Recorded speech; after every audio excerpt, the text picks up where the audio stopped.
Hello friends, welcome to my YouTube channel coding word. आज के video में हम करेंगे फिबोनाची सीरीज प्रिंट कराने का प्रोग्राम यूजिंग रिकर्शन। तो चलिए सबसे पहले रिकर्शन की डेफिनेशन देख लेते हैं। When a function call itself it is called recursion. जब फंक्शन अपने आप को ही कॉल करे तो इसको हम रिकर्शन बोलते हैं। ये दो तरीके का होता है, direct recursion and indirect recursion.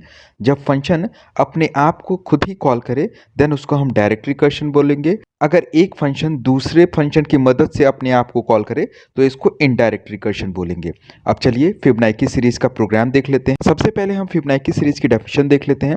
Fibonacci series वो सीरीज होता है जिसका पहला टर्म 0 और दूसरा 1 होता है और नेक्स्ट टर्म हमारे addition of two previous number होता है। यानी हमारा फिबोनाची सीरीज होगा 0 1 1 2 3 एंड सो ऑन।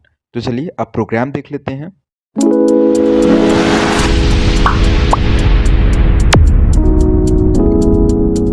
तो सबसे पहले हमने हेडर फाइल लिख लिया, देन मेन फंक्शन लिख लिया है। यहाँ पे दो हमने वेरिएबल लिए हैं इंटीजर टाइप के x एंड n।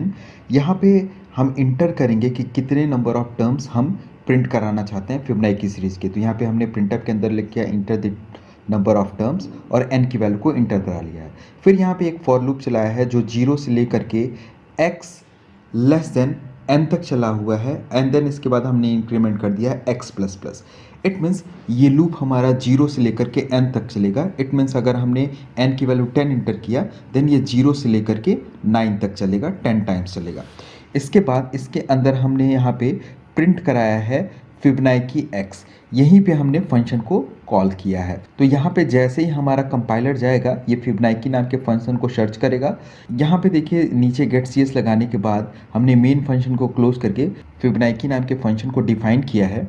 यहाँ पे फिबोनाची के अंदर हमारा फॉर्मल आर्गुमेंट x है। इट मीन्स फिबोनाची के अंदर सबसे पहले वैल्यू 0 आएगी। तो यहाँ पे 0 वाली वैल्यू यहाँ पे फिबोनाची जहाँ डिफाइन हुआ है यहाँ पे इंटर हो जाएगी। उसके बाद ये चेक करेगा, अगर ये वैल्यू 0 होगी तो ये रिटर्न कर देगा 0। नेक्स्ट टाइम ये वैल्यू हमारी बढ़ करके 1 हो जाएगी। तो यहाँ जब 1 आएगा तो ये रिटर्न कर देगा 1 की वैल्यू को 1।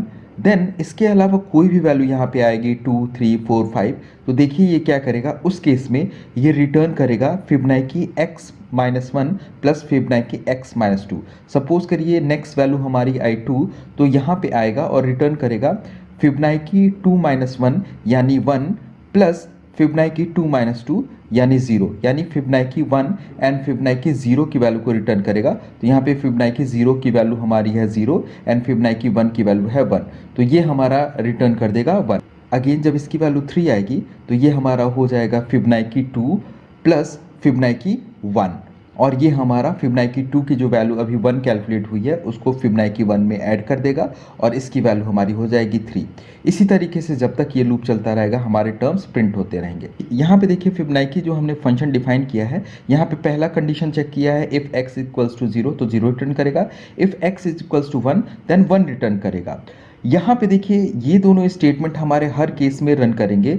उसके बाद ये एक लास्ट स्टेटमेंट है, ये एल्स स्टेटमेंट नहीं है। यहाँ पे हमने अगला एक स्टेटमेंट लिखाया है। ये स्टेटमेंट हर हाल में हमारा रन करेगा जब तक ये लूप हमारा चलता रहेगा। और इस तरीके से ये हमारा फिबोनाची सीरीज जहाँ तक हम चाहते हैं यानी n जो इंटर करेंगे वहाँ तक प्रिंट होके आ जाएगा। चलिए अब इस प्रोग्राम को रन करके देख लेते हैं। n की वैल्यू इंटर किया हमने 5। तो देखिए ये हमारा प्रिंट होके आ गया 0 1 1 2 3 यानी 5 टर्म्स प्रिंट होके आ गए। नेक्स्ट एक बार और रन करके देख लेते हैं। हमने इंटर किया 7, ये देखिए 7 टर्म्स प्रिंट होके आ गए। अगर वीडियो पसंद आया तो चैनल को सब्सक्राइब कर दीजिएगा एंड वीडियो को लाइक कमेंट एंड शेयर करना मत भूलिएगा। तो जल्दी मिलते हैं ऐसे ही एक और इंटरेस्टिंग वीडियो के साथ। Till then take care and thank you for watching my videos.